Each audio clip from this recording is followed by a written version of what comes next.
സകല ലോകത്തിന്റെയും രാജാവും എന്റെ കർത്താവുമായ നമ്മുടെ ദൈവം വാഴ്ത്തപ്പെട്ടവൻ. ആ ധന്യവും നിസ്തുല്യ നാമത്തിൽ വീണ്ടും എല്ലാ ദൈവങ്ങൾക്കും ഹൃദ്യമായി സ്നേഹവന്ദനം അറിയിച്ചുകൊണ്ട് നമ്മുടെ തുടർമാന ക്ലാസ്സിലേക്ക് എല്ലാവരെയും സ്വാഗതം ചെയ്യുന്നു. It's great to see all of you back in the new year. I thought so many would be sleeping because of the hit of Christmas and New Year celebrations, but thank God you are back here. I use a lot of English, I should say. Most of my talks in English. The reason is because we have a good number of people sitting in this class who are not Malayalis. They don't know Malayalam and they are very curious and serious about this class. They take down everything I teach here and they develop their own materials and teaching materials and notes.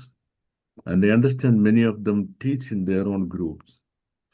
നമ്മുടെ ഈ ക്ലാസ്സിൽ പഠിപ്പിക്കുന്ന കാര്യങ്ങൾ വളരെ ഗൗരവമായിട്ട് എഴുതിയെടുത്ത് teaching material ഉണ്ടാക്കി തങ്ങളുടെ ഗ്രൂപ്പ്സിൽ പഠിപ്പിക്കുന്നതായ non Malayali students നമുക്കുണ്ട്, പാർട്ടിസിപ്പൻസ് ഉണ്ട്.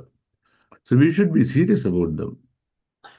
And that's the reason why I use both languages, both Malayalam and English simultaneously. Well, you may find it rather funny, and I find it rather difficult also, because if I stick onto one language, then it's easy to flow. But every now and then I switch on between two languages.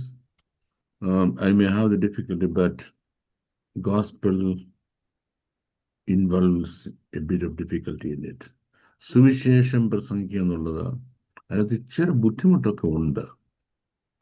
ആ ബുദ്ധിമുട്ടില്ലാതെ പ്രസംഗിക്കാമെന്നും ബുദ്ധിമുട്ടില്ലാതെ കേൾക്കാമെന്നും ആരും വിചാരിക്കരുത്. So take it easy. We should have a heart for the non-Malayalis also, because we are all going to heaven together. Okay. Amen. So where did I leave you last year? കഴിഞ്ഞ വർഷം നമ്മുടെ class അവസാനിക്കുമ്പോൾ ഞാൻ നിങ്ങളുമായിട്ട് പറഞ്ഞുകൊണ്ട് വന്നത്, I was telling you about the 10-nation confederation that will rise against Israel towards the end of the world. ലോകാവസാനാകുമ്പോഴേക്കും, not at the end of the world, not at the end of the world, but towards the end of the world. That's a tricky thing. That's a tricky thing. അതാണ് നമുക്ക് പെട്ടെന്ന് മനസ്സിലാക്കാൻ കഴിയാത്ത കാര്യം. Because throughout the prophetic world, we see confederations of nations rising against the nation Israel. Israel ദേശത്തിനെതിരായിട്ട് രാജ്യങ്ങളുടെ കൂട്ടായ്മകൾ, confederations എഴുന്നേൽക്കുന്നത് നമുക്ക് കാണാം. But that's not in one time only, not in 2 times, not in 3 times, but come on, over the last 3,337 years, that is world history. 3,337 years. This is world history. What is it? Confederations after confederations after confederations rising against the nation Israel. Israel ദേശത്തിനെതിരായിട്ട് സംഘം ചേർന്ന് ആളുകൾ യുദ്ധത്തിന് വേണ്ടി വന്നുള്ളത്. Now we are children of God. Why do we study it? Well, the reason number one is the simple souls rejoice. The simple souls rejoice in the working mechanism of our Heavenly Father, or the wisdom of our Heavenly Father. നമ്മുടെ സ്വർഗീയ പിതാവാണ് ഇതൊക്കെ orchestrate ചെയ്യുന്നത് എന്ന് കണ്ട് the simple souls rejoice. The simple souls rejoice. Let's take example. the story of a fisherman or a hunter. The fisherman goes fishing, he casts his net wide, and he gets a good shot of fish. ഒരു കുറെ വലിയ മീനിനെ ഇങ്ങനെ പിടിച്ചു കാണും. When his children are standing on the shore, they see all this, the writhing and wriggling live fish, they rejoice at the skill of their dad who did it. നമ്മളിങ്ങനെ നമ്മുടെ സ്വർഗീയ പിതാവിന്റെ ആ wisdom, how well he orchestrates things in history. The simple soul rejoices in it. And what about the rebellious people? Those who are rebellious. They go on becoming more and more rebellious. They go on becoming more and more rebellious. And with the simple soul, their faith becomes stronger and stronger. Every time when they see the Heavenly Father working in history, their faith goes stronger and stronger.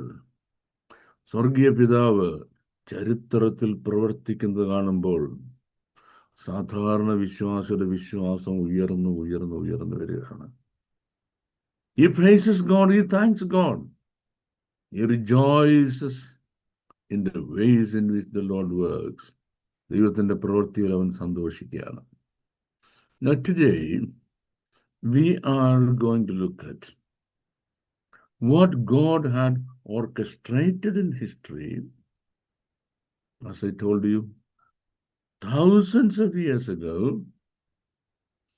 and that coalition that came forward to strike against Israel so many times in the past, but every time they failed. Not only that they failed every time, but they terribly lost themselves, not only in the confederation, but also in the capacity to fight. ദൈവജനത്തിനെതിരായിട്ട് ഈ ശത്രുക്കൾ യുദ്ധം ചെയ്യാൻ വന്നപ്പോഴൊക്കെ അവരുടെ സഖ്യം പരാജയപ്പെടുകയും അവരുടെ ശക്തി നഷ്ടപ്പെടുകയും ചെയ്തു. So if the Lord allows today, and if the Lord doesn't come back in the next 1 week's time, in the next week also, we are focusing more on geography and then a little bit on history. So I told you earlier, geography and history, ഭൂമിശാസ്ത്രവും ശാസ്ത്രവും, ഇത് രണ്ടുമാണ് ചരിത്രവും, ഇത് രണ്ടുമാണ് നമ്മുടെ basis പഠിക്കാനുള്ളത്. So the one that I'm going to focus today is the 10-nation confederation. And what is special about it? ഈ 10-nation confederationന്റെ പ്രത്യേകത എന്താ? ഇവരിതിനു മുമ്പ് പലപ്പോഴും ഇസ്രായേലിനെ ആക്രമിക്കാൻ വന്നിട്ടുണ്ട്. പലപ്പോഴും ഇസ്രായേലിനെ ആക്രമിക്കാൻ വന്നിട്ടുണ്ട്. But they never had ultimate victory. But then comes another confederation that does not happen so far in history. That has not happened so far in history. And what do we call that?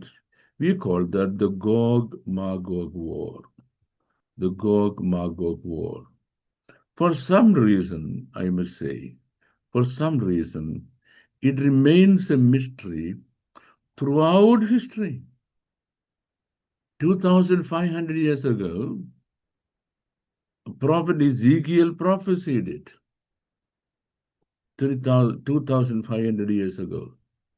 Over the last 2,500 years ago, over the last 2,500 years, prophecy teachers have been exploring the entire prophetic world to understand, to discern who these are, where they are, and when are they going to fall. 2,500 വർഷമായി പ്രവചനം പഠിപ്പിക്കുന്ന അധ്യാപകർ അന്വേഷിച്ചുകൊണ്ടിരിക്കുക. ഇവന്മാർ ആരടാ? എവിടെ കിടക്കാന്മാര്? Where are these guys? And when are they going to form the confederation because they have never come to form the confederation so far. So they are called the Gog-Magog Confederation. Gog-Magog യുദ്ധസന്നാഹം എന്ന അവരുടെ പേര്. But this is the 10 nations. And what do we call them? Well, poetically and prophetically and symbolically, we call them 10 horns. We call them 10 horns. 10 കൊമ്പ് എന്നാണ് നമ്മൾ അവരെ വിളിക്കുന്നത്. There's a poetic expression in it. വളരെ കാവ്യാത്മകമായ ഒരു എക്സ്പ്രഷനാണത്. And a prophetic expression, പ്രവചനപരമായ എക്സ്പ്രഷനാണ്. And it is symbolic, ഭാവനാത്മകമാണ്. That's all it is.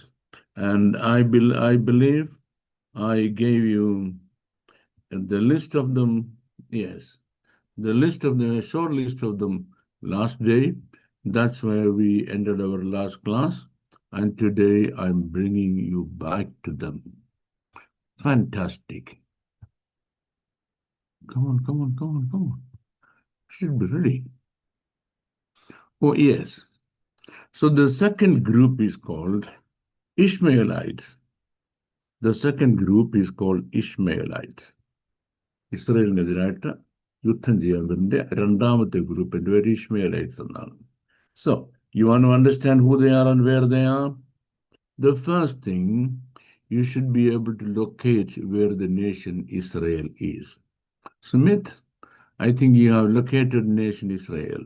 Yes, sir. Please give a red mark around the nation Israel. Sure, So sir. that, yes. You see the writing on Israel near the Mediterranean Sea and the white, yes, exactly, that white region. Thank you very much, Sumit. That's what is called Israel.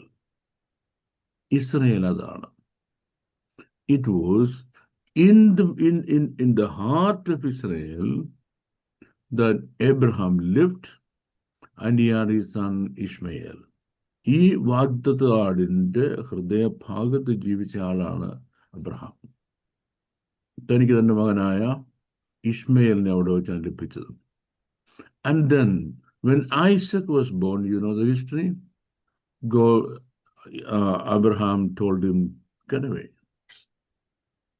And he and his mother, they went to what is called Shur. Sumit, can you please locate them where the desert Shur is? Just below. Oh yes, thank you very much. ഇവർ അവിടെ നിന്ന് എന്ത് ചെയ്തു? ഷൂർ മരുഭൂമിയിലെത്തി. And they lived there. And then this man, this boy Ishmael, was a mighty warrior. Not only that, he was a mighty hunter. He was a hunter and a warrior. A hunter and a warrior. Two things he did. Number one, he moved around and fought war against all the neighboring tribes, and he became something like a chief of it. ചുറ്റുപാട് മുഴുവനും കറങ്ങി നടന്ന് ബാക്കിയുള്ള ആൾക്കാരെല്ലാം കീഴ്പ്പെടുത്തിയിട്ട് അവരുടെ നേതാവായി. And he was a great hunter also. That's what we read in the Bible. He was a great hunter also. Now, remember, these two words I told about. Which are the two words I told about? Number one, he was a mighty warrior. And secondly, he was a hunter. So this happened how many years ago? This happened 4,000 years ago. And now, let us look at the location where children, his descendants, are living now. Okay, so what is it? That is certainly the desert, the Middle East desert, a bit above the nation Kuwait. Look at it, at the northern end of the nation Kuwait. And they have a name also. You are able to read it, you can read it. Yes, Havilah. Havilah. That is the name of that particular region. They are assembled still there, or the remnants are still there. What are they doing? Only these two things. These are the only two things that they are skilled with. Which are the two things they are skilled with? Number one, they know how to fight. And number two, they know how to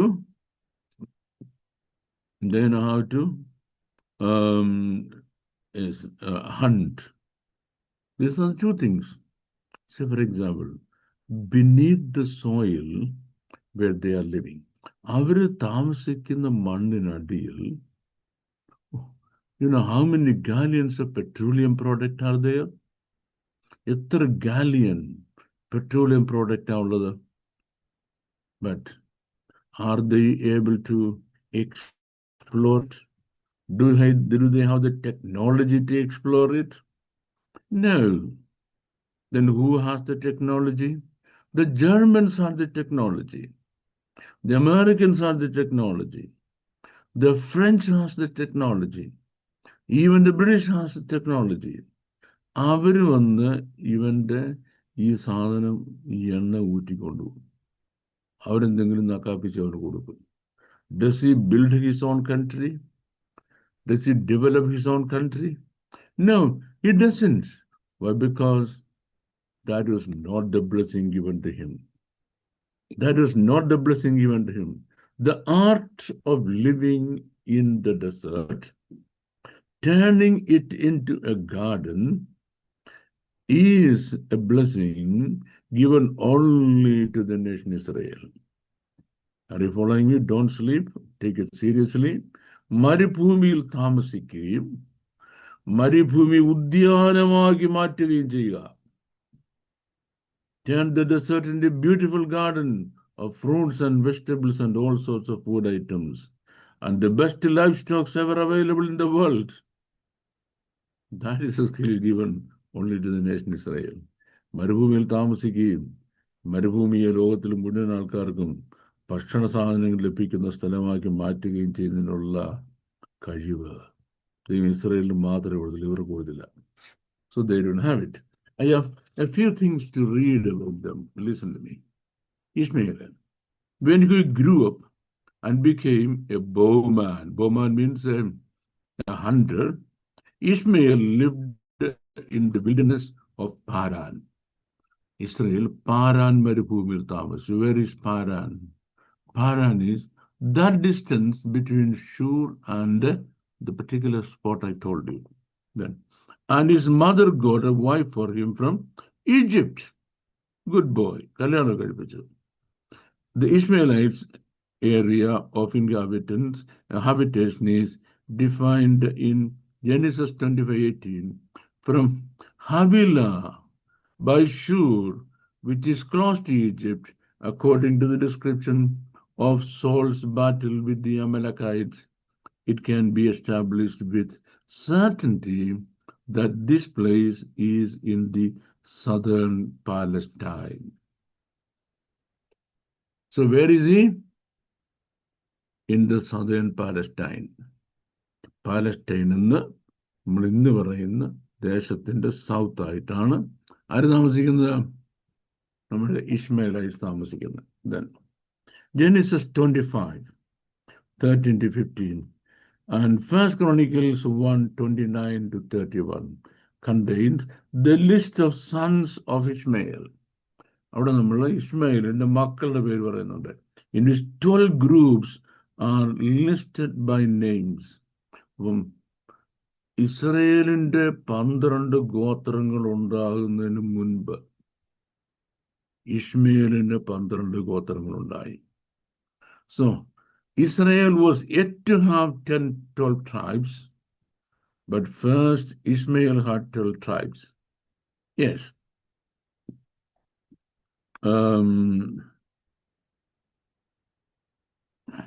By name. Nebaloth, Kedar, Abdil, Mibzan,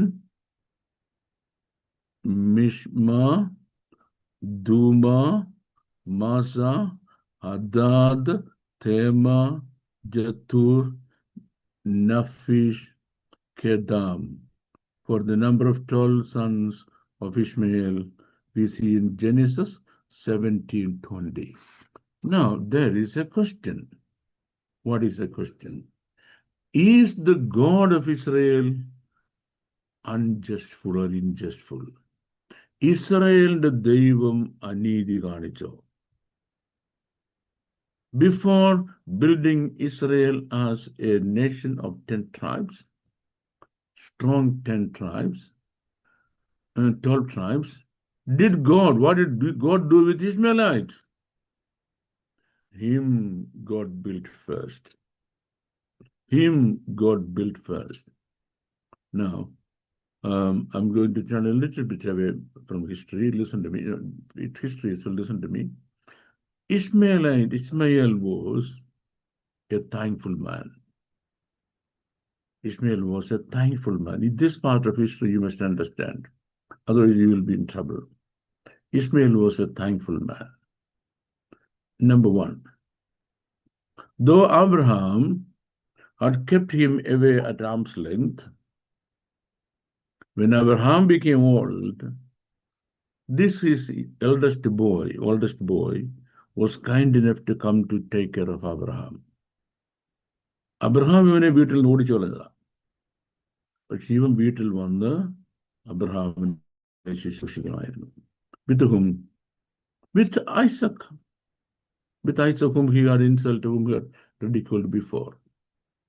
And secondly, he had the courtesy of arranging a proper burial to Abraham when Abraham died. Abraham തനിക്ക് വേണ്ടി വിലയ്ക്ക് വാങ്ങിച്ച ഗുഹയിൽ അബ്രഹാമിനെ അടക്കുന്നതിൽ ഇസ്ഹാക്കിനോട് ചേർന്ന് നിന്നയാളാണ് Ismail. Why? Because he knew Isaac was not strong as he was. Get me? Isaac was not strong as he was. Why? Because when Abraham was dying, Jacob had come back from Padanaram. Abraham മരിക്കുമ്പം പത്തനാരാമിൽ യാക്കോബ് തിരിച്ചു വന്നതേ ഉള്ളൂ. He had not yet formed the 12 tribes. And not only that, his children were rather disjointed. ഈ യാക്കോബിന്റെ മക്കളുടെ problem, അവന്മാർ അന്യോന്യം എന്നും അടിയും വഴക്കുമാണ്. ഒരു ഐക്യമുള്ളവന്മാരാണ്. ഇവന്മാരെ കൊണ്ട് ഒരു കാര്യം നടക്കത്തില്ല. Look at the good role Ishmael played in protecting Isaac as well as giving a good burial to Abraham. But remember one thing, and he worshipped the God of Israel. Ishmael worshipped the God of Israel, God of Abraham. Not only he, but his children, his descendants also. And they went on worshipping the God of Israel.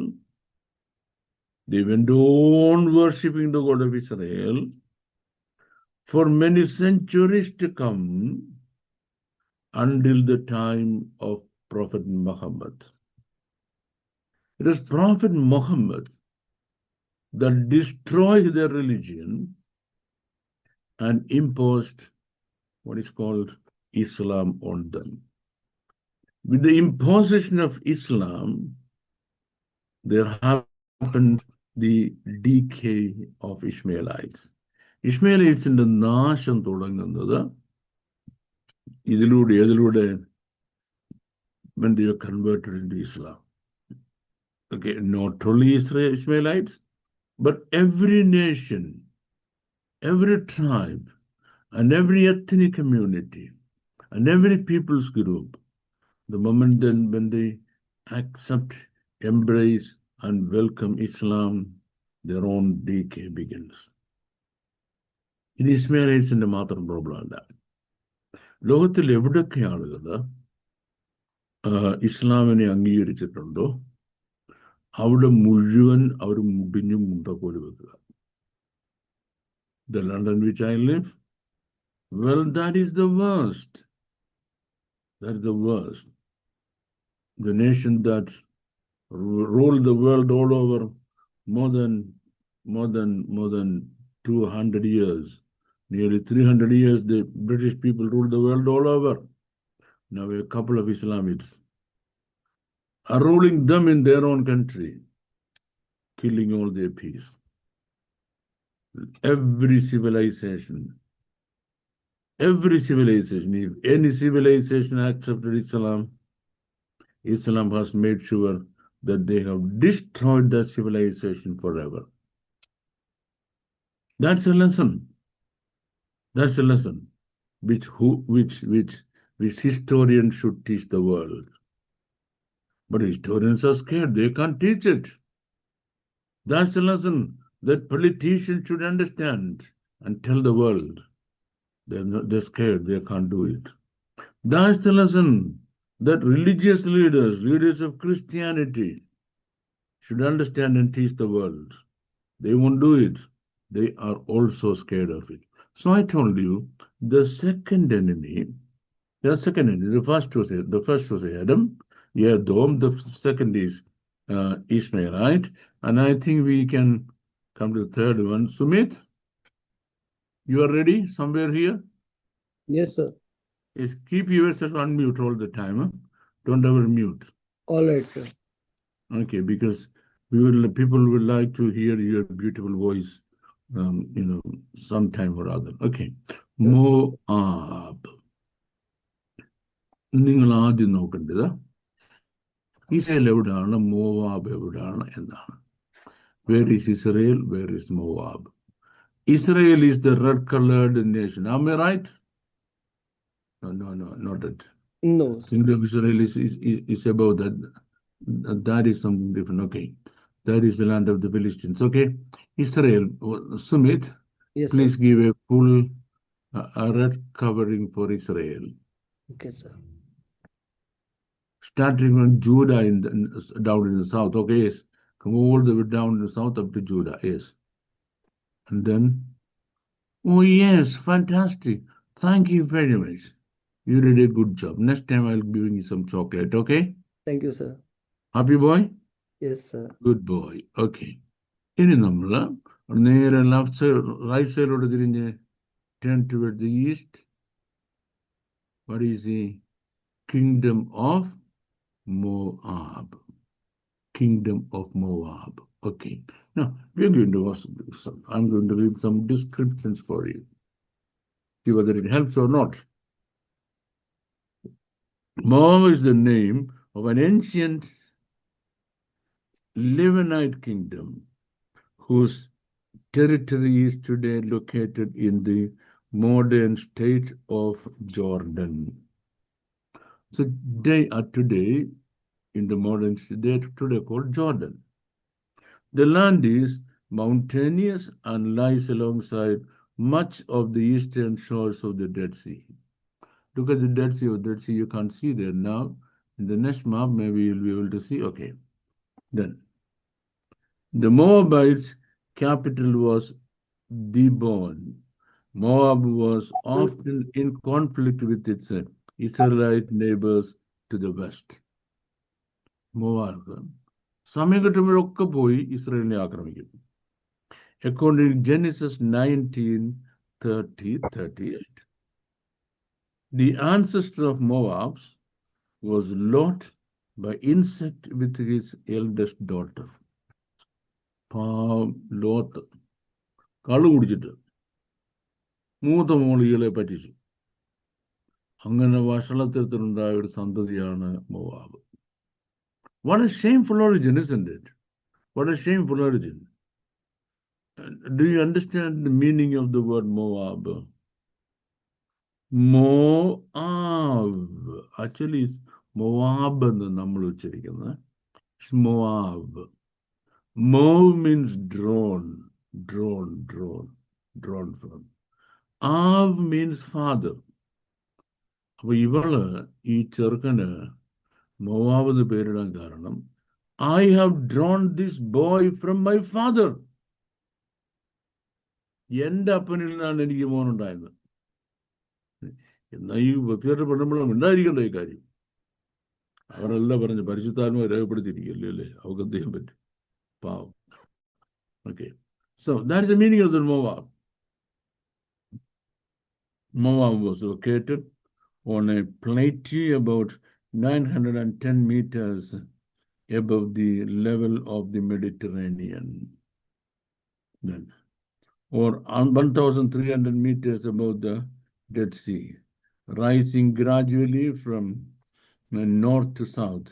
In the north are a number of long, deep ravens. Okay, whatever, but that is about their rivers and stuff like that. It's not very important for അവരുടെ ചുറ്റുമുള്ള നദികളുടെ പേരാണ് ഇനി പറഞ്ഞിരിക്കുന്നത്.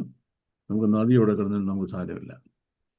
We can move forward now. The third nation today is Jordan. And the next is Hagarites, Hagarians. It's also a little bit difficult to locate. It's a little bit difficult to locate. Sumit, first we have to turn to what do you call Israel. Yes. Sure, sir. Please mark Israel first. Okay. And then let's have a go through. Yes, Israel is marked. And then any idea you see Hagarites anywhere here? There you are. So where are they?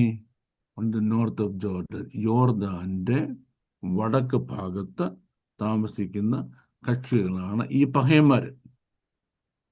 The Hagarians അവര്. Settled between the land of Gilead, Bashan, and in the Euphrates today. This region is Syria. അപ്പൊ ഇവരെവിടാ? ഇവര് സിറിയൻസാ. Remember, now they are Syrians. Okay. The Hagarians are not Egyptians, but northern Jordanians. On 1 Chronicles 5:10, we specifies a region east of Gilead. Gileadina കിഴക്കുള്ള ഒരു പ്രദേശമാണ് നമ്മൾ ഈ കാണുന്ന Hagarians. So they are the fourth people, the fourth enemy. Now we are coming to the fifth one, which is called Gebal. Sumit, we are going to discover where Gebal is. My eyesight is very poor. I'm depending completely on your capacity. Yes, sir. Just found it. I'm just going to mark it. Okay, good. Thank you very much. Wow. Okay, geographically, where are they? Towards the north of Israel. അങ്ങനെയാണെങ്കിൽ നമുക്ക് ഇപ്പോഴവിടാണ് കണ്ടുപിടിക്കാൻ വളരെ എളുപ്പമാണ്. Hezbollah and Lebanon. Gebal means Babylon and Tyre. Tyre എന്ന് പറഞ്ഞാൽ സോർ എന്നാണ്. സോർ, Hezbollah, Lebanon, ഇതെല്ലാം താമസിക്കുന്ന അവിടെയാണ്. They are the people today. An ancient Phoenician city situated on bluff of the foothills of Lebanon, overlooking the Mediterranean. It was one of the principal seaports of Phoenicia and had a small but good harbor for small ships. Yes, a Phoenician city. I don't know whether you remember or not. It was from here that a certain lady came to Jesus asking for a healing of her demon-possessed daughter. ഇവിടുന്നാണ് ഒരു സ്ത്രീ വന്ന് നമ്മുടെ വാഴ്ത്തപ്പെട്ട കർത്താവിനോട് തൻ്റെ മകൾക്ക് ഭൂതശല്യമുണ്ട്, സൗഖ്യമാക്കണമെന്ന് ആവശ്യപ്പെട്ടത്. That is Gebal. And then the next is Ammon. The next is Ammon. Yes. The next is Ammon. And that's what we are going to, we're struggling to find out. In no time, if I don't find out, then Sumit will have to find it out for me. Am I right, Sumit? Look, they are rather big fellows, aren't they? Very, very widely spread. അവര് നീണ്ടു നിവർന്ന് കിടക്കുന്ന ഒരു ജനസമൂഹമാണ്. Just have some little reading. This tribe descended of Lot. ലോത്തിന്റെ രണ്ടാമത്തെ മോളുടെ മോനാണ്. Hence related to the Israelites. അപ്പം a people living in east of Jordan. Jordan നദിയുടെ കിഴക്ക് ഭാഗത്ത് അവർ ജീവിക്കുന്നത്. They joined the Syrians in their wars with the Maccabees and were defeated by Judas. ഈ മക്കബിയൻ വാറിൽ ഇവര് സിറിയൻസിനോട് കൂടെ ചേർന്ന് ഇസ്രയേലിനെ ആക്രമിച്ചതാണ്.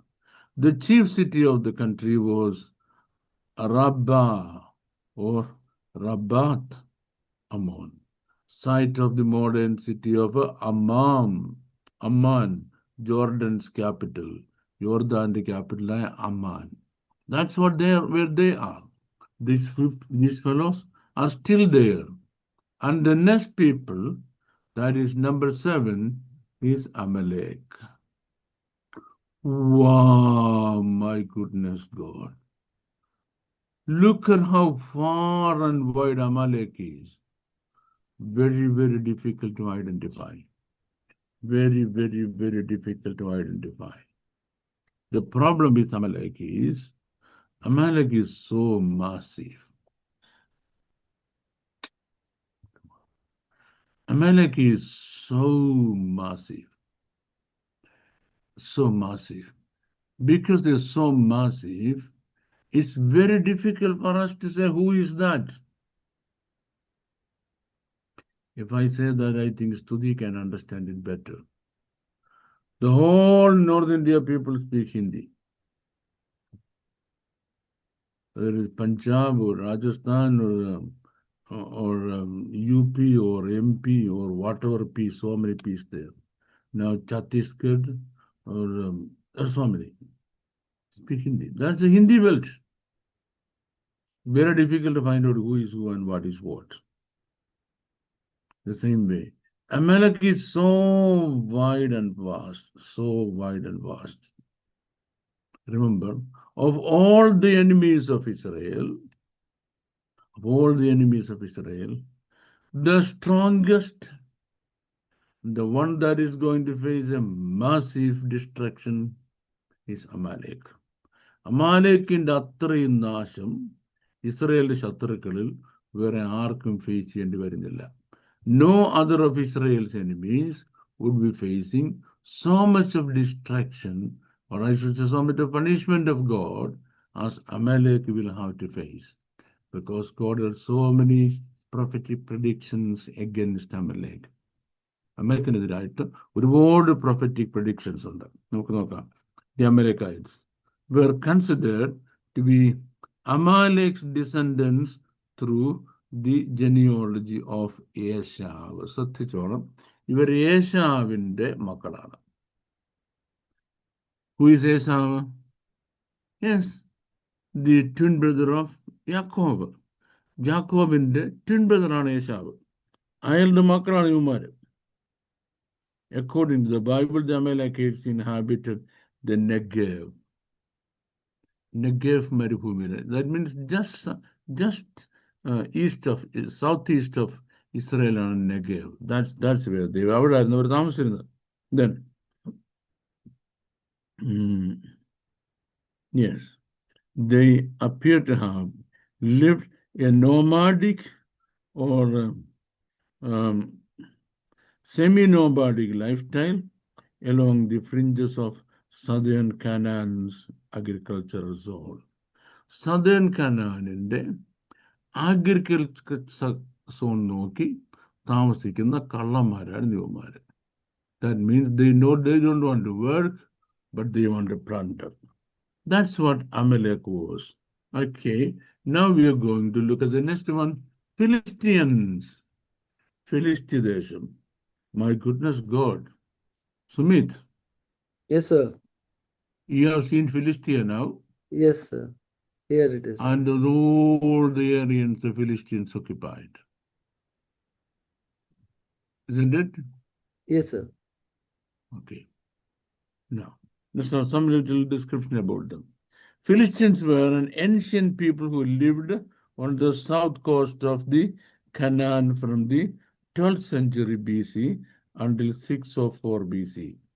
12th century BC മുതൽ 604 BC വരെ ഇസ്രയേലിന്റെ കനാന്റെ സദേൺ കോസ്റ്റിൽ താമസിച്ച ആളുകളാണ് ഫിലിസ്തീയർ.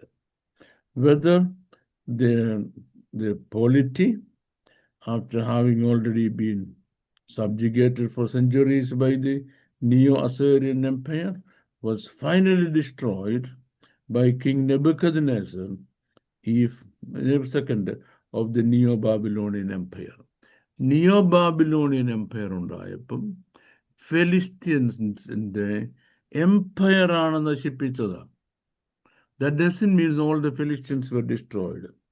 The area contained the 5 cities, the Pentapolis of the Philistines Confederacy: Gaza, Ascalon, Ashdod, Gath, Ekron.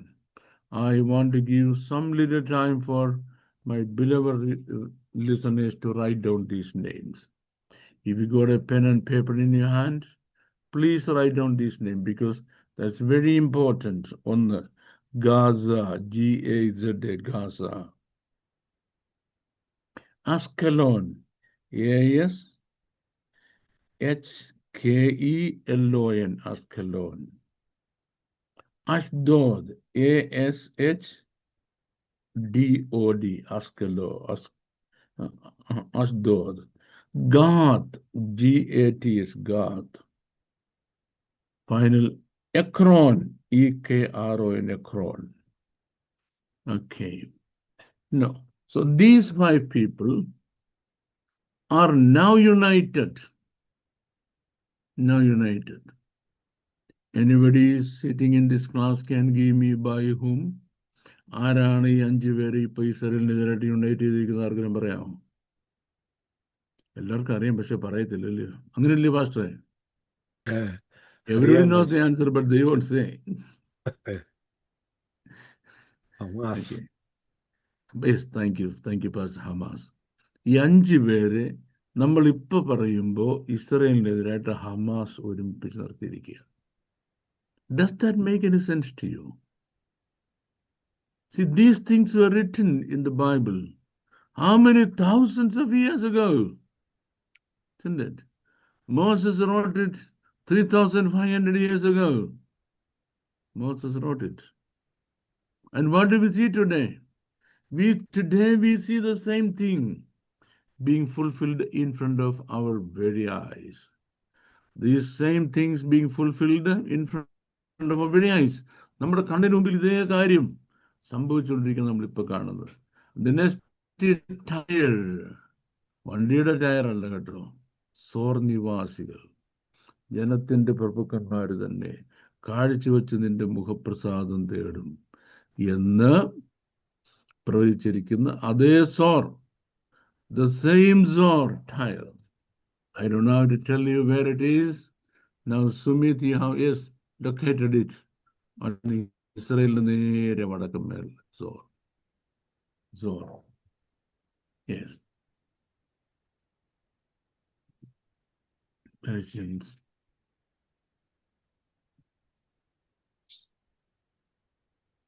Tyre.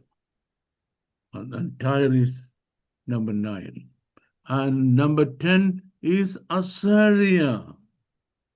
Assyria. I made so many remarks about Assyria in my previous talks. In almost all my previous talks, I had mentioned about Assyria. Now I'm not going to elaborate it. It's not very important. The second great force that tried to annihilate Israel in world history is Assyria. Look at where all they spread. Where all they spread.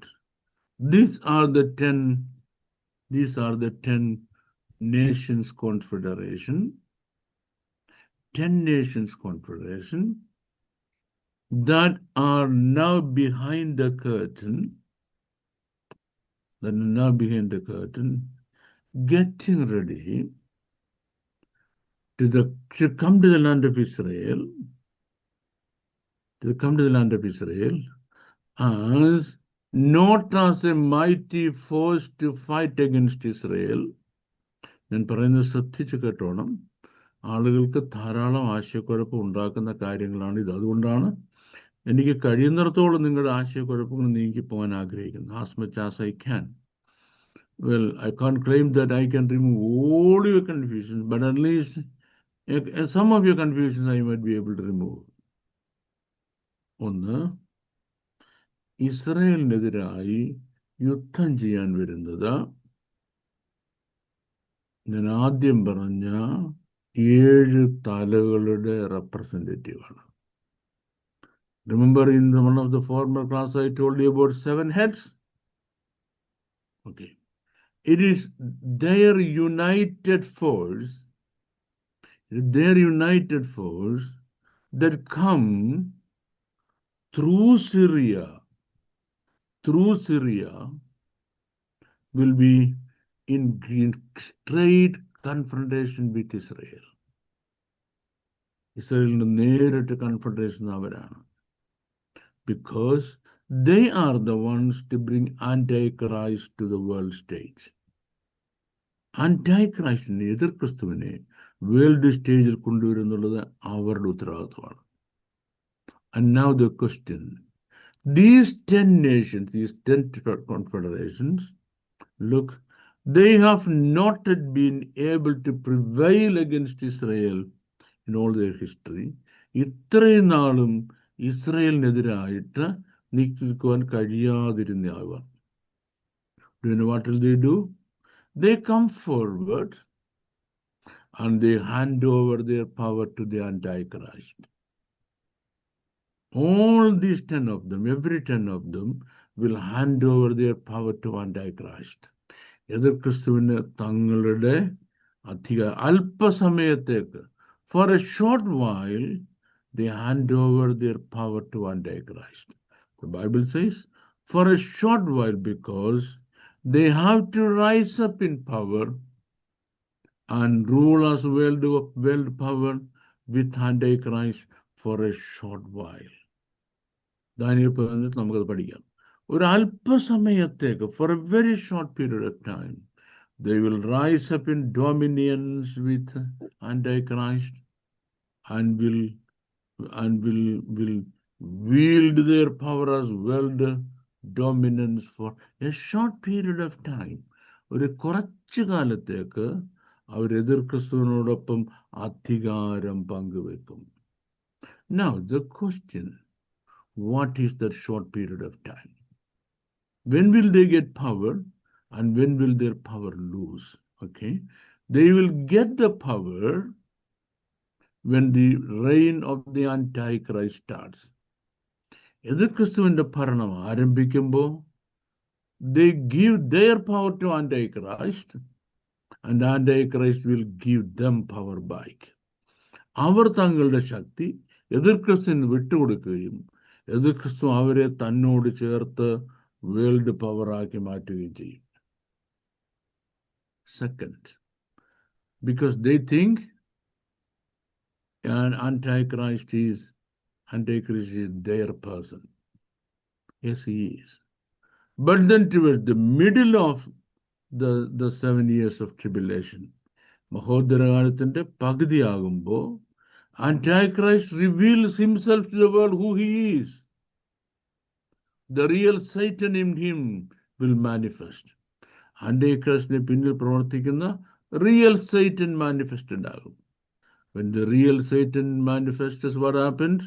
These people withdraw their support that they gave Antichrist. എതിർ ക്രിസ്തുവിന് അവർ കൊടുത്ത support അവർ പിൻവലിക്കും. Then he listens to the news. From where? From the east and the south and the north. East and south and north. കിഴക്ക് നിന്നും വടക്ക് നിന്നും തെക്ക് നിന്നുമുള്ള വാർത്തകളാൽ അവൻ പരവശനാകും. So what is the news he listens to? He listens to the news that Yes, his people have deserted him. His people have deserted him. That's when the last 3.5 years of persecution unleashes. യഹൂദനെതിരായിട്ടുള്ള 3.5 വർഷത്തെ, അവസാന 3.5 വർഷത്തെ ശരിക്കും മഹോദരവ് ആരംഭിക്കുന്നത് അപ്പോഴാണ്. Okay, sir സ്തോത്രം. സ്തോത്രം. കേൾക്കാമോ? എനിക്ക് ലാസ്റ്റ് ഭാഗം പറഞ്ഞത് കിഴക്ക് നിന്നും വടക്ക് നിന്നും പടിഞ്ഞാറ് നിന്നുള്ളവര് ഒരു ന്യൂസ് കേട്ടിട്ട് അവര് ന്യൂസ് കേട്ടതിന് ശേഷമാണ് ട്രിബുലേഷന്റെ ലാസ്റ്റ് 3.5 തുടങ്ങുന്നതെന്ന് പറഞ്ഞു. അത് എന്താണ് ആ ഭാഗം ഒന്നുകൂടെ ഒന്ന് പറയാമോ? ആ ഭാഗമാണ് നമുക്ക് നമ്മുടെ മേജർ എക്സ്പ്ലനേഷൻ എന്ന് പറയുന്നത്. പക്ഷെ ഇപ്പൊ സിസ്റ്റർ ചോദിച്ചുകൊണ്ട് ഞാൻ ഓടിച്ചൊന്ന് പറയാം. 3.5 വർഷം കഴിയുമ്പോൾ എതിർ ക്രിസ്തു തൻ്റെ തനി സ്വരൂപം കാണിക്കും. ഇതുവരെ എതിർ ക്രിസ്തു താൻ ഇസ്ലാമാണ് എന്ന് പറഞ്ഞ് വിശ്വസിപ്പിച്ചാണ് നിൽക്കുന്നത്. ഇസ്ലാമിൽ നിഷിദ്ധമാണ് പന്നി, വിഗ്രഹാരാധന. ഇവൻ എന്ത് ചെയ്യുന്നറിയാമോ? യെരുശലേം ദേവാലയത്തിൽ അവന്റെ വിഗ്രഹം വയ്ക്കും, എന്നിട്ട് പന്നിയെ കൊണ്ടുവെട്ടും. ഈ 10 രാജ്യങ്ങൾ അവനെ സപ്പോർട്ട് ചെയ്തവർ ഇസ്ലാമിക രാജ്യങ്ങളല്ലേ. അവർക്ക് മനസ്സിലായിട്ട് അബദ്ധം പറ്റിയല്ലോ, ഇവനാള് മറ്റവനാണല്ലോ. അപ്പൊ ഇവരെന്ത് ചെയ്യും? ഇവന് കൊടുത്ത സപ്പോർട്ട് പിൻവലിക്കും. അപ്പോ അവിടുന്നുള്ള വാർത്തകൾ കേട്ട് ഇവനാപ്പടെ വരണം. കാര്യം ഇവരുടെ ബലത്തിലവൻ നിന്നത്. അതാണ് വടക്ക് നിന്നും തെക്ക് നിന്നും കിഴക്ക് നിന്നും ഉള്ള വാർത്തകളാണ് അവൻ പരവശനാകുമെന്ന് പറയുന്നത്. Is it clear enough? Yeah, thank you, sir. Thank you. നമ്മുടെ ജോൺ പോൾ പാസ്റ്റർ ഒന്ന് അൺമ്യൂട്ട് ചെയ്തു. Sumit, please unmute John Paul pastor. Yes, sir. Yes. Praise the Lord. Praise the Lord. ഞാന് ചോദിക്കാതിരുന്ന ചോദ്യത്തിന്റെ ഒരു ചെറിയൊരു ആൻസറാണ് സാറ് ഇപ്പോൾ തന്നിരിക്കുന്നത്. അതായത് പിന്നെ ഈ ഇസ്ലാം എന്ന് പറഞ്ഞ് അവർക്കാണെങ്കിൽ വിഗ്രഹാരാധനയില്ല, മറ്റൊന്നും അവരിലില്ല, അവര് ഏകസത്യ ദൈവം എന്ന് പറഞ്ഞിരിക്കുന്നു. പക്ഷെ അവരിൽ വന്ന, അതാണ് ഇപ്പൊ സാർ ഒന്നുകൂടെ വെളിപ്പെടുത്തിയത്. എങ്കിലും ഒന്നുകൂടെ ചോദിക്കുന്നു, അപ്പൊ ഈ ഖുറൈശ്യ വംശത്തിൽ നിന്ന് വന്ന മുഹമ്മദ് ഒരു കല്ലെടുത്ത് വെച്ചത്, അപ്പൊ ആ കല്ലിന്റെ ആരാധന ആയിരിക്കുമോ ഈ 3.5 വർഷത്തിൽ വരുന്ന ലാസ്റ്റിൽ വരുന്ന ബിംബം? No answer. നമുക്ക് അങ്ങോട്ട് പോകണ്ട. ഓക്കെ, അത് ഒത്തിരി സെൻസിറ്റീവ് വിഷയമാണ്, നമുക്ക് അങ്ങോട്ട് പോകണ്ട. ശരി, ഓക്കെ, എന്നാ ശരി. Thank you sir. ഇനി ഇനി മറ്റാരെങ്കിലും ചോദിക്കട്ടെ? Okay, please. Pastor K.T. Joseph, please be unmuted. Pastor K.T. Joseph, yes. Hello, praise Lord പാസ്റ്ററെ, കേൾക്കാമോ? പിന്നെ പാസ്റ്ററെ, നമ്മൾ ഇന്നത്തെ നമ്മുടെ ദൈവസഭയ്ക്കെതിരായിട്ടൊരു വെല്ലുവിളി വരുന്ന ഒരു ഗ്രൂപ്പാണ് കമ്മ്യൂണിസം. ഈ കമ്മ്യൂണിസം എങ്ങനെയാണ് ഒരു വെല്ലുവിളിയായിട്ട് ഇന്ന് നമുക്ക് വിശ്വാസത്തിനെതിരായിട്ടും ദൈവസഭയ്ക്കെതിരായിട്ടും ഉയർന്നു വന്നിരിക്കുന്ന എന്ത് തരത്തിലുള്ള വെല്ലുവിളിയാണ് അവർ ഉയർത്തുന്നത്? ഓക്കെ, നമുക്ക് ഇച്ചിരി ബുദ്ധിജീവി സ്റ്റൈലിൽ അതിന് മറുപടി നടക്കുന്നുള്ളൂ. അങ്ങനെ മറുപടി പറയുന്നുള്ള ആഗ്രഹം എനിക്കുള്ളത്. ഐഡിയോളജിക്കൽ ഓൾട്ടർനേറ്റീവ് എന്ന് പറഞ്ഞാൽ മനുഷ്യന് ആത്യന്തികമായ രക്ഷയ്ക്ക് ഒറ്റ ഐഡിയോളജിയേ ഉള്ളൂ, അത് ക്രിസ്ത്യാനിറ്റിയാണ്. ഓൺലി വൺ ഐഡിയോളജി, ആത്യന്തികമായ രക്ഷ ക്രിസ്ത്യാനിറ്റിയാണ്. ഇനി അതെങ്ങനെ ആത്യന്തികമായ രക്ഷയ്ക്ക് ഉതകുന്നത്? ഈ ഭൂമിയിൽ നീ എന്തെല്ലാം ത്യാഗം സഹിച്ചാലും ഒരു ഷോർട്ട് പീരീഡ് ഓഫ് ടൈമേ ഉള്ളൂ. പൗലോസ് പറഞ്ഞു, നൊടി നേരത്തേക്കുള്ള നമ്മുടെ ലഘുവായ കഷ്ടത, പക്ഷെ നിത്യത മുഴുവൻ നമ്മൾ ദൈവത്തോടുകൂടി സന്തോഷിക്കും. ഇങ്ങനെ പറഞ്ഞ് ക്രിസ്ത്യാനിറ്റി വേൾഡ് വൈഡ് സ്പ്രെഡ് ആയപ്പോ ഈ ലണ്ടനിൽ നിന്ന് ഒരു പുള്ളി 2 പുസ്തകം എഴുതി. ആണോ? യെസ്. ഒന്ന് ഡാസ് ക്യാപിറ്റൽ, രണ്ടാമത് ആദ്യത്തെ കമ്മ്യൂണിസ്റ്റ് മാനിഫെസ്റ്റോ. അതിനകത്ത് ഇദ്ദേഹം ഒരു ഐഡിയോളജി വെച്ചു. നമ്മള് സ്വർഗത്തിൽ പോയി നമ്മൾ സുഖമായിട്ട് ജീവിക്കുന്നു, ഉം, സ്വർഗത്തിൽ പോകുമ്പോഴില്ലേ ഉം, നമുക്കൊരു കാര്യം ചെയ്യാം. Um, why can we bring heaven on earth? ആ, ആ, സമത്വസുന്ദരവും സമ്പൽ സമ്പൂർണമായ ഒരു രാജ്യം ഈ ഭൂമിയിൽ നമുക്ക് ഇപ്പോഴത്തെ കുഴപ്പം എന്താ? എന്തിനാ അവിടെ വരെ പോകുന്ന അതിനു വേണ്ടി? അപ്പൊ ക്രിസ്ത്യാനിറ്റിക്ക് ഓൾട്ടർനേറ്റീവ് ഒരു ഐഡിയോളജി കൊണ്ടുവന്നു കാൾ മാർക്സ്. ഉം, ആൾക്കാർ എന്തിട്ടെന്ന് അറിയാമോ? അത് ബ്രിട്ടീഷ് സ്കോളേഴ്സ് അത് ഏറ്റെടുത്തു. ബ്രിട്ടീഷ് സ്കോളേഴ്സ് ഏറ്റെടുത്തിട്ട് why should man be living hungry and dying early, thinking there is a pie in the sky when you die. അതവർ ഉപയോഗിച്ച് a pie in the sky when you die. ജീവകാലം മുഴുവൻ മനുഷ്യൻ ദരിദ്രനായിട്ട് കഷ്ടപ്പെട്ട് ജീവിക്കുക. എന്നിട്ട് ചത്ത് കഴിയുമ്പോൾ മേളിൽ ചെല്ലുമ്പോൾ അവിടെ പാൽപ്പായസം വെച്ചിട്ടുണ്ടെന്ന്. ആ പായസം നമുക്ക് വേണ്ടെന്നേ. നമുക്ക് ഇവിടെ തന്നെ എന്ത് ചെയ്യാം? നമുക്ക് സമ്പത്തുസുന്ദരമായൊരു രാജ്യം സ്ഥാപിക്കാം. ഇതാണ് ഒന്നാമത്തെ പ്രോബ്ലം. രണ്ടാമത്തെ പ്രോബ്ലം എന്ന് പറയുന്നത്, ക്രിസ്തു പറഞ്ഞു വാളെടുക്കുന്നവൻ വാളാൽ മരിക്കും, വാൾ ഉറയിലിടാൻ പറഞ്ഞു. തന്റെ രാജ്യം സ്ഥാപിക്കാൻ ഒരു തുള്ളി ചോര ആരും പൊഴിക്കരുത്. അതാ ക്രിസ്ത്യാനിറ്റി. എത്ര ലക്ഷത്തിനെ അരിഞ്ഞു വീഴ്ത്തിയത് സോവിയറ്റ് യൂണിയനിൽ, സോവിയറ്റ് റഷ്യയിൽ ഈ സാധനം ഉണ്ടാക്കാൻ വേണ്ടി അല്ലേ? മില്യൺസിനെ അരിഞ്ഞങ്ങ് വീഴ്ത്തില്ലേ? ഒരു ദയമില്ല. സ്റ്റാലിൻ, ജോസഫ് സ്റ്റാലിൻ അങ്ങനെയല്ലയോ കമ്മ്യൂണിസം കൊണ്ടുവന്നത്? അപ്പൊ ഒന്ന്, ചോര പൊരിക്കരുത്, തൊടരുത്, മനുഷ്യനെ ഉപദ്രവിക്കരുത് എന്ന് പറഞ്ഞ ക്രിസ്ത്യാനിറ്റിക്ക് മനുഷ്യനെ പച്ച കറുത്തോ നിനക്ക് സ്വർഗം ഉണ്ടാക്കാം എന്ന് പറഞ്ഞ് വേറൊരു തിയറി. ഈ രണ്ട് രീതിയിലാണ് ഈ കമ്മ്യൂണിസം ക്രിസ്ത്യാനിറ്റിക്ക് ഒരു ചലഞ്ചായി മാറുന്നത്. Okay, thank you. Thank you sir. No problem. Saji Amboori. Saji Amboori. Amboori pass കുറച്ചാൾ മിണ്ടാതിരിക്കുകയായിരുന്നു കേട്ടോ. നമ്മളോട് പിറന്നെന്ന് തോന്നുന്നു. അനങ്ങുന്നില്ലെന്ന് കണ്ടതാണല്ലേ? പറ, എവിടെ കാണുന്നു? വെളിപ്പെട്ട് പറഞ്ഞ ആദ്യം ചോദിച്ചോട്ടെ ഒരു ചോദ്യം. ധൈര്യമുണ്ട്, പിന്നെ അല്ലാതെ എനിക്ക് ഉത്തരം അറിയാമെങ്കിൽ പറഞ്ഞാൽ പോരെ. അതായത് 10 രാജ്യങ്ങളിലൂടെ സിറിയയാണ് ഈ ആന്റി ക്രൈസ്റ്റിനെ മുന്നോട്ട് കൊണ്ടുവരുന്നത് പറഞ്ഞു.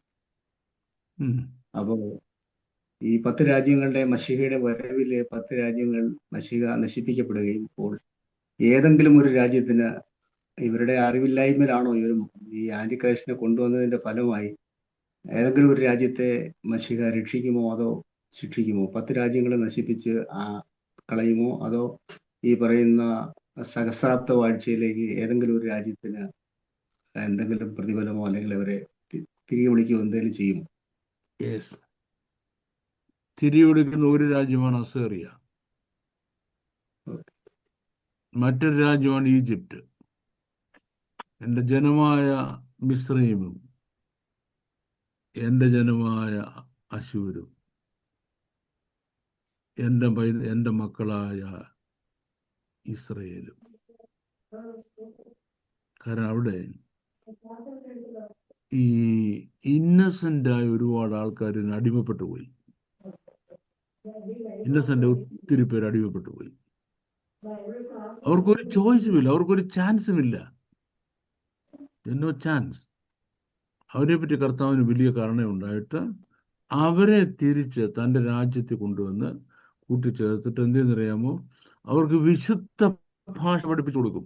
അതിനകത്ത് വിറ്റ് അവർക്ക് ഹീബ്രു പഠിപ്പിച്ചു കൊടുക്കുന്നത്. ഞാനിപ്പോൾ 2 ഹീബ്രു വാക്ക് പറയുമ്പോഴത്തേക്ക് ഈ ആൾക്കാർ ഈ പെന്തക്കോസുകാർക്ക് എന്തോ ദേഷ്യം വന്നില്ല, എന്നെ കൊല്ലാനുണ്ടോ ചമ്മൻ്റെ ഹീബ്രു എന്നും പറഞ്ഞു. സത്യം, 1000 ആഴ്ചക്കാലത്ത് നിങ്ങളെല്ലാം മര്യാദയ്ക്ക് ഹീബ്രു സംസാരിക്കും. ഇവരെ വിളിച്ചോണ്ട് വിറ്റാന്നറിയാമോ? ഇവരെ ഹീബ്രു പഠിപ്പിക്കാൻ സാറന്മാരെ ഏൽപ്പിക്കും. എനിക്കൊന്നും മിക്കവാറും എനിക്കും ഒരു ചാൻസ് കിട്ടുമെന്ന് അവിടെ. ആരെ? ഇവരെ ഹീബ്രു പഠിപ്പിക്കാൻ. അപ്പോഴേ ഈ പറയുന്ന ജനങ്ങള്, ഈ പറയുന്ന 10 നേഷനിലുള്ള ആൾക്കാര് ആന്റി ക്രൈസ്റ്റിനെ മുന്നോട്ട് കൊണ്ടുവന്നപ്പോൾ അദ്ദേഹത്തിന്റെ മുദ്ര ഏറ്റവരല്ലേ? അപ്പൊ പിന്നെ എങ്ങനെയാണ് ഇവരെ ആ രാജ്യത്തിലേക്ക് പ്രവേശിപ്പിക്കുന്നത്? പാസ്റ്റർ, നമ്മൾ ഈ പറഞ്ഞ എല്ലാ കാര്യങ്ങളിലും എക്സംഷൻ ഒരു കാര്യമുണ്ട്. അവർ ക്രിസ്ത്യാനികളല്ല മുദ്രയാക്കാതിരിക്കത്തക്കവണ്ണം. ഈ മുദ്രയുടെ കാര്യം എവിടെ പറഞ്ഞിട്ടുള്ളൂ? ബൈബിളിലല്ല പറഞ്ഞിട്ടുള്ളൂ. നിങ്ങൾ ക്രിസ്ത്യാനികളാണോ? അല്ലല്ലോ. അറിഞ്ഞുകൊണ്ടല്ലല്ലോ ഇവർ ചെയ്തത്. പെട്ടുപോയതാ. എന്തോ ചെയ്യാം? യെസ്. അപ്പൊ നമ്മുടെ ഓക്കെ ഏതാണ്ട് പാസ്റ്റർ, ഞാനൊരു കാര്യം ചോദിച്ചോട്ടെ പാസ്റ്ററെ? പിന്നെ അല്ല, ആശ ചോദിച്ചാൽ പിന്നെ ആരെ ചോദിക്കണ്ടേ? ഇത് വേറൊരാൾക്ക് വേണ്ടിയും കൂടാ ചോദിക്കുന്നേ. നമ്മളിപ്പോ പിന്നെ ട്രിബുലേഷൻ 7 years ആണെന്നാണല്ലോ നാം പഠിക്കുന്നത്. അപ്പോഴ് 3.5 yearsനെ കുറിച്ച് ഡീറ്റെയിൽ ആയിട്ടുണ്ട്. എന്നാൽ ദാനിയേലിൻ്റെ 9ാം അധ്യായത്തിൽ മാത്രമാണല്ലോ ഒരു 7 year പീരീഡ് കാണുന്നത്. അത് പാസ്റ്റർ പിന്നെ പഠിപ്പിക്കുന്നതാണോ അതോ ഒന്ന് ഇപ്പോൾ എക്സ്പ്ലെയിൻ ചെയ്യാനൊക്കെ? അത് എൻ്റെ ക്വസ്റ്റ്യൻ്റെ എ പാർട്ട്.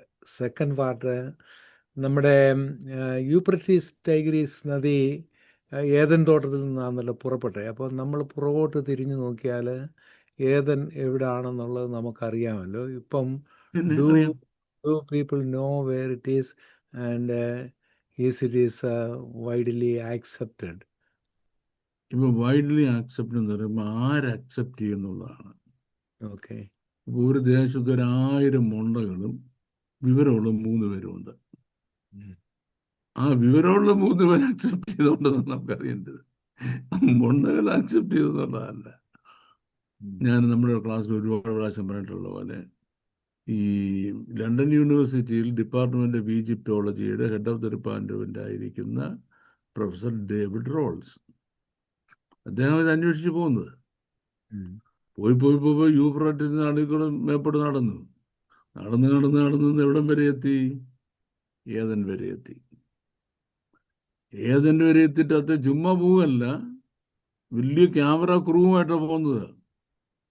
അത് മുഴുവൻ വിത്ത് എവിഡൻസ് ഷൂട്ട് ചെയ്ത് കൊണ്ടുവന്ന് ഒരു സീരീസ് ഓഫ് വീഡിയോ ഉണ്ടാക്കി എത്രയോ നാളാണ് BBC അത് പ്രക്ഷേപണം ചെയ്തറിയാം. 97% പ്ലേസസ് കണ്ടുപിടിച്ചെന്ന് പറഞ്ഞു. അതിനേക്കാൾ എന്തോ ആക്രസിയാ. അപ്പം ദാറ്റ് ഈസ് ദെയർ. അപ്പം അത് ആര് അക്സെപ്റ്റ് ചെയ്തിട്ടുണ്ട്? വിദ്യാഭ്യാസ വിവരമുള്ള ആൾ അക്സെപ്റ്റ് ചെയ്തിട്ടുണ്ട്. നമുക്ക് അത്ര വെച്ചാൽ മതി. മറ്റേ ഈ മൊണ്ട ശിരോമണികൾ എന്ത് പറഞ്ഞു നടക്കും നമ്മളെ ബാധിക്കുന്ന കാര്യമല്ല. അടുത്ത പാഷ ആദ്യത്തെ ചോദ്യം ഉണ്ടല്ലോ, ഈ മഹോദരകാലം 1-2 ഭാഗമുണ്ട്, അത് 7 വർഷം എന്ന് പറയുന്നത്. നമ്മൾ ഈ മഹോദരകാലത്തിന്റെ പുറകെ നിൽക്കുക. ഇപ്പം നിൽക്കുക. ഇനി നമ്മൾ മഹോദരത്തോട് കയറാൻ പോവുക.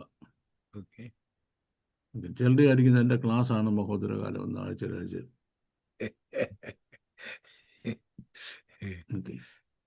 പക്ഷേ അപ്പൊ ഈ ഏദൻ തോട്ടം കെരൂബുകള് വാളുമായിട്ട് നിൽക്കുകയാണല്ലോ. അപ്പം ഇപ്പോഴത്തെ അതിന്റെ റൈറ്റ് നൗ അതിന്റെ കണ്ടീഷൻ എന്താ? It's under the soil, desert ആയിട്ട് കിടക്കുക. ഓക്കെ. അത് ഓക്കെ. നമ്മുടെ ഇപ്പോഴത്തെ പിന്നെ ഭൂമിശാസ്ത്രപ്രകാരം അത് എവിടെ? പിന്നെ ഇറാഖിലാണ്. സോറി, ഇറാഖ് എന്നല്ല, ഇറാനില്ല, not Iraq. Okay. Not Iraq. Okay, thank you. അപ്പം നമ്മൾ ഏതാണ്ട് ഇന്ന് നമ്മുടെ കട കൂട്ടാൻ പോവാം. Okay. Thank you everybody very much for the patient listening. May the Lord bless all of you abundantly, exceedingly. Make sure you don't miss the next class.